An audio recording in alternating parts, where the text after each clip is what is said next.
என்னன்னு தெரியலையே, 2 பேரும் 2 பக்கம் திரும்பி உட்காந்துருக்குறாங்க. என்ன விஷயம் தெரியல. சரி, அவங்களும் கேட்போம். என்னாச்சு உங்களுக்கு பாப்பா? ஏதாச்சும் சாப்பிடணும் போல இருக்கு. ஏதாச்சும் சாப்பிடணும் போல இருக்கா? என்ன சாப்பிட்றீங்க? போண்டா செஞ்சு தரட்டா? கேக்குக்கு எங்கே போகிறது இப்போ? லாக்டவுன் க்ளோஸ் ஆனதுல எப்படி நம்ம கேக் வாங்குறது? சரி, நான் போண்டா செஞ்சு தரட்டா? வேண்டாம். நம்ம வீட்டில் என்ன பிஸ்கட் இருக்கு? ஓரியோ இருக்கு, மில்க் பிஸ்கட் இருக்கு, மாம்ஸ் மேஜிக் இருக்கு. ஓரியோ இருக்கா? ஆமாம், இல்லை ஓரியோ பிஸ்கட் அன்றைக்கி வாங்கிட்டு வந்தது 2 இருக்கும். சரி, ஒரு மணி நேரம் வெயிட் பண்ணுங்கள். உங்களுக்கு நான் ஓரியோ கேக் செஞ்சு தரேன். ஓகேவா? அது வரையும் அமைதியாக 2 பேரும் விளையாடுங்க. ஹாய் ஃப்ரெண்ட்ஸ், எல்லாம் எப்படி இருக்கீங்க? நல்லா இருக்கீங்களா? நம்ம இன்றைக்கி இந்த 2 ஓரியோ பிஸ்கெட் வச்சு தான் ஓரியோ ரோல் கேக், அதாவது ஸ்விஸ் ரோல் கேக் செய்ய போகிறோம். அது எப்படி செய்யறதுன்னு நம்ம வீடியோக்குள்ளே போய் பார்த்து தெரிஞ்சுக்கலாம். வீடியோ ஸ்கிப் பண்ணாமல் முழுசாக பாருங்கள். நீங்கள் நம்ம சேனல் இப்போ தான் ஃபர்ஸ்ட் டைம் பார்க்குறீங்களா? நம்ம சேனல் சப்ஸ்கிரைப் பண்ணிக்கோங்க. அப்படியே பக்கத்தில் இருக்க பெல் ஐக்கானை கிளிக் பண்ணிக்கோங்க. வாங்க இப்போ வீடியோக்குள்ளே போகலாம்.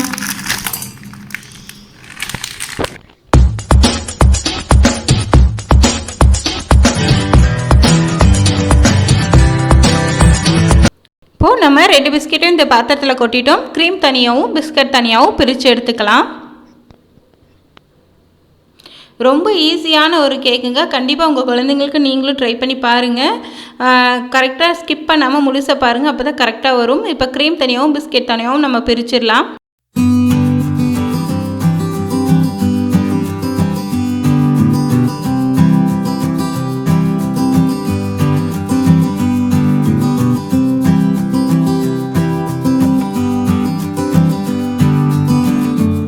இப்போ நம்ம க்ரீம் தனியாகவும் பிஸ்கெட் தனியாகவும் பிரிச்சிட்டோம்.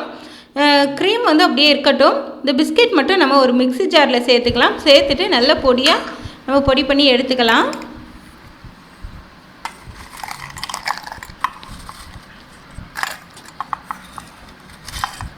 நான் இன்றைக்கி இது கூடவே கூடுதல் இனிப்பு சுவைக்கு ஒரு 3 ஸ்பூன் சுகர் சேர்த்துக்கிறேன். உங்களுக்கு தேவைப்பட்டால் நீங்கள் சேர்த்துக்கோங்க, இல்லாட்டி வேண்டாம் ஸ்கிப் பண்ணிக்கலாம். சுகர் சேர்த்தோம்னா எனக்கு கூடுதல் இனிப்பாக இருக்கும், அதுக்காக தான் நான் சேர்த்துக்கிறேன்.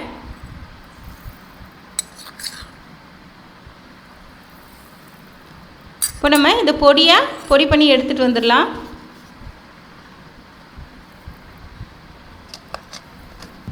இப்போ நம்ம பொடிச்சிட்டு எடுத்துகிட்டு வந்துட்டோம். இது ஒரு பாத்திரத்தில் கொட்டிட்டு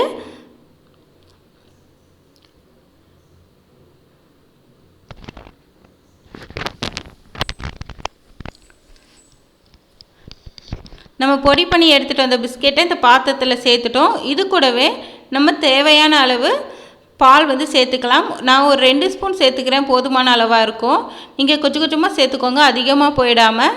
சேர்த்துட்டு ஒரு ஸ்பூன் வச்சு நல்லா கிளறி விட்டுக்கோங்க. அது வந்து உங்களுக்கு அந்த பதத்துக்கு மாவு உருண்டை, சப்பாத்திலாம் உருண்டை பிடிக்கும் இல்லைங்களா, அந்த பதத்துக்கு வர்ற அளவு நீங்கள் நல்லா கலக்கி விட்டுக்கோங்க. ஏன் கையில் வச்சு கலக்கும் போது உங்களுக்கு கையிலலாம் ஒட்டிடும். அதனால் நீங்கள் ஃபஸ்ட்டு ஸ்பூனில் வச்சு கலந்துக்கோங்க. இப்போ ஸ்பூனில் கலந்துட்டோம். கையில் நெய்யோ இல்லை எண்ணெயோ இல்லை பட்டரோ நீங்கள் எது வேணாலும் உங்களுக்கு தேவைக்கு போட்டு இது வந்து நீங்கள் உருட்டி மாவு பதத்துக்கு எடுத்துக்கோங்க. ஏன்னா அப்படியே கை வச்சு பசையும் போது நமக்கு கையில் அத்தனை பிஸ்கெட்டும் ஒட்டிடும், வேஸ்ட்டாக போயிடும். இந்த மாதிரி நீங்கள் செஞ்சிங்கன்னா கையில் வந்து பிஸ்கெட் ஒட்டாது. நல்ல ரவுண்ட் ஷேப்பில் நம்ம இப்போது ரவுண்ட் பண்ணி எடுத்துக்கலாம். நல்ல சப்பாத்தி மாவு பதத்துக்கு நீங்கள் பசைஞ்சு எடுத்துக்கோங்க. நீங்கள் எண்ணெய் நெய்யெலாம் சேர்க்கும் போது உங்களுக்கு கையில் ஒட்டாமல் நல்லா உங்களுக்கு மாவு வந்து பசைய முடியும். அதுக்காக தான், இல்லாட்டி எல்லாம் கையில் பிசு பிசுன்னு ஒட்டிக்கும். பாருங்கள், இப்போ நம்ம சூப்பராக பசைஞ்சு எடுத்துட்டோம். நல்லா சப்பாத்தி மாவு பதத்துக்கு வந்திருக்கு. அதே போல் கையிலையுமே ஒட்டலை.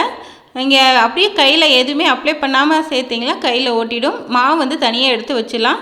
இப்போ இந்த க்ரீம் வந்து நம்ம லேயருக்காக நம்ம ரெடி பண்ணிக்குவோம். இதில் ஒரு 2 ஸ்பூன் அளவுக்கு பால் சேர்த்துக்கோங்க. ஃபஸ்ட்டு ஒரு ஸ்பூன் சேர்த்து நல்லா கலந்துட்டுக்கோங்க. தேவைப்பட்டால் இன்னொரு ஸ்பூன் சேர்த்துக்கோங்க. இதெல்லாம் நீங்கள் நைஸாக வர அளவு கலந்து எடுத்துக்கோங்க. இது பார்த்திங்கன்னா உங்களுக்கு திரியாக இருக்கக்கூடாது, இந்த மாதிரி நைஸாக இருக்கணும். நல்லாவுமே கலந்து எடுத்துக்கோங்க. இது வந்து நம்ம உள்ளர லேயருக்காக இது கொடுக்க போகிறோம். ரொம்பவுமே சூப்பராக இருக்கும். க்ரீம் வந்து இந்த மாதிரி லேயர் கொடுத்து சாப்பிட்டோம்னா கடையில் சாப்பிட்ற ஃபீலிங்கே இருக்கும்.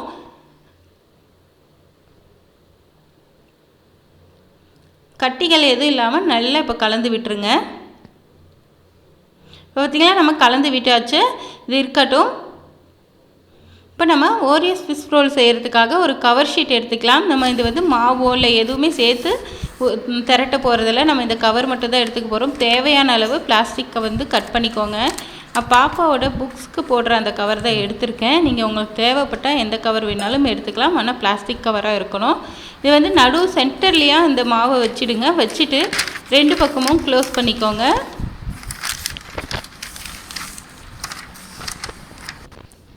இப்போது நம்ம சப்பாத்தி கட்டை இருக்கு இல்லைங்களா, அதை எடுத்து இது மேலே வச்சு லேசாக நீங்கள் உருட்டி எடுத்துக்கோங்க. இது பார்த்திங்கன்னா நல்லா உங்களுக்கு எல்லா பக்கமும் ஒரே சமமாக வரணும். அதே சமயத்தில் ரொம்ப தடிமனாகவும் இருக்கக்கூடாது, ரொம்ப மெலிசாகவும் இருக்கக்கூடாது. கரெக்டாக நம்ம சப்பாத்தியில் தேய்க்குவோம் இல்லைங்களா, அந்த பதத்துக்கு இருந்தால் போதும். இப்போ பாருங்கள், நம்ம தேய்ச்சிட்டோம். மேலே இருக்க கவர் மட்டும் ரிமூவ் பண்ணிடலாம். இப்போ வந்து நமக்கு ரொம்பவுமே சேஃப் வந்து டிஃப்ரெண்ட்டாக இருக்குது. நமக்கு ஸ்கொயர் சேஃப் வேணும். அதனால் ஒரு கத்தி வச்சு நம்ம ஸ்கொயர் சேஃப்க்கு எடுத்துகிட்டு வந்துடலாம். ஒரு அழகுக்காக தான், பார்க்கறதுக்கு வந்து ரொம்பவுமே பர்ஃபெக்டாக இருக்கும். அதுக்காக தான் நான் இப்போ வந்து ஸ்கொயர் சேஃபில் எடுத்துக்கிறேன்.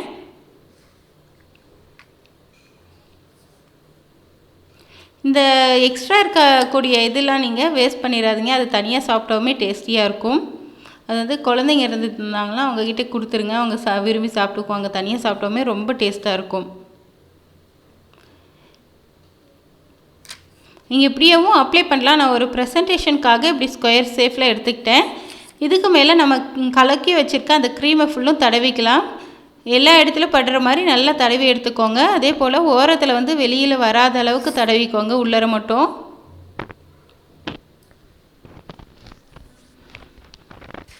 நம்ம எல்லா இடத்துலையுமே தடவிட்டோம். பாருங்கள், ஓரத்துலலாம் வெளியில் எதுவுமே கொஞ்சம் கூட வரல. இது போல் நீங்கள் இந்த கேக் ஃபுல்லும் தடவி எடுத்துக்கோங்க.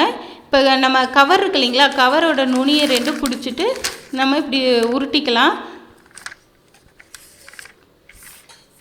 லேசாக அந்த இடத்துல ப்ரெஷ் பண்ணி விடுங்க போதும். ரொம்பவுமே அழுத்த வேண்டாம். லைட்டாக ப்ரெஷ் பண்ணி விட்டால் போதும். அதுவாக தானாக உங்களுக்கு ரோல் ஆகிடும்.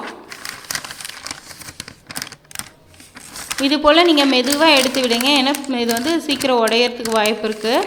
அதனால் பொறுமையாக இதை செய்யுங்க, இந்த ஸ்டெப் மட்டும். அதே போல் இந்த பக்கம் இருக்கிறத எடுத்து விட்டு நல்லா கொஞ்சம் அழுத்தம் கொடுத்து இது பண்ணிக்கலாம். ஏன்னா உள்ளே ஏதாச்சும் பபுள்ஸ்லாம் இருந்துச்சுன்னா நமக்கு வந்துடும். பாருங்கள், நல்லாவே சூப்பராக ரெடி ஆகிடுச்சு. இது அதே கவர் வச்சு நல்லா உருட்டி காற்று போகாத அளவுக்கு நல்லாவே உருட்டிடலாம். கவர் வச்சு நல்லா க்ளோஸ் பண்ணிவிடுங்க 2 பக்கமும். இந்த சைட்லேயுமே கவர் வச்சு நல்லா மடக்கி விட்டுருங்க. இப்போ இதை எடுத்துகிட்டு போய் நம்ம ஃப்ரீசரில் வைக்கலாம். ஃப்ரீசரில் ஒரு 2 ஹவர்ஸ் வச்சு எடுத்துக்கலாம். 2 ஹவர்ஸ்க்கு அப்புறம் வந்து பார்ப்போம். ஏன்னா இது வந்து நமக்கு மெல்ட் ஆகிடும். இது ஃப்ரிட்ஜில் வச்சா தான் நல்லாவே ஃப்ரீஸ் ஆகும். 2 hours later. இப்போ 2 ஹவர்ஸ் ஆகிடுச்சு. பாருங்கள், நமக்கு கேக் வந்து செட் ஆகிடுச்சு. எப்படி இருக்குன்னு பார்ப்போம்.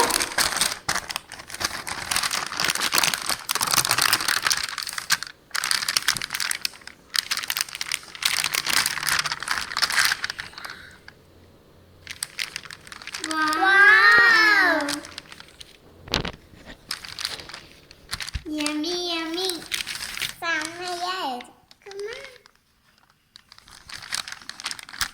அது ரொம்ப நாள் வச்சதுனால நமக்கு சூப்பராக செட் ஆகிடுச்சு. உங்களுக்கு தேவையான ஷேப்பில் நீங்கள் கட் பண்ணி எடுத்துக்கோங்க. நான் எனக்கு தேவையான ஷேப்பில் கட் பண்ணிகிட்ருக்கேன்.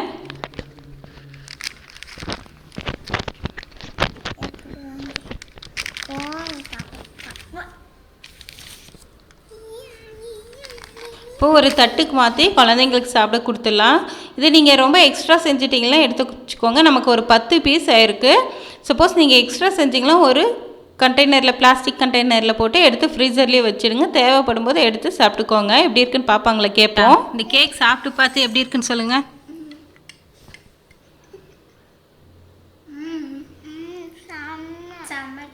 உண்மையாகவே செமையாக இருக்கா, இல்லை போய் சொல்கிறீங்களா? இப்போ ஹாப்பியாக ஸ்நாக்ஸ் இல்லைன்னு ஃபீல் இல்லையே?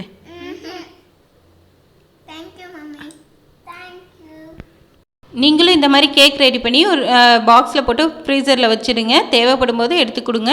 கண்டிப்பாக ரொம்பவுமே சூப்பராக இருக்கும். நம்ம வீட்லேயே ரெடி பண்ணுறதுனால ரொம்பவுமே ஹைஜீனிக்காக இருக்கும். இந்த வீடியோ உங்களுக்கு பிடிச்சிருக்கும்னு நினைக்கிறேன். வீடியோ பிடிச்சிருந்தால் லைக் பண்ணுங்கள், ஷேர் பண்ணுங்கள், கமெண்ட் பண்ணுங்கள். மறக்காமல் நம்ம சேனல் சப்ஸ்கிரைப் பண்ணிக்கோங்க. அப்படியே பக்கத்தில் இருக்க பெல் ஐக்கான் கிளிக் பண்ணிக்கோங்க. அப்போ தான் நான் போடக்கூடிய வீடியோட நோட்டிஃபிகேஷன் உடனுக்குடனே உங்களுக்கு வந்து சேரும். மறுபடியும் அடுத்த வீடியோவில் பார்க்கலாம். Bye friends.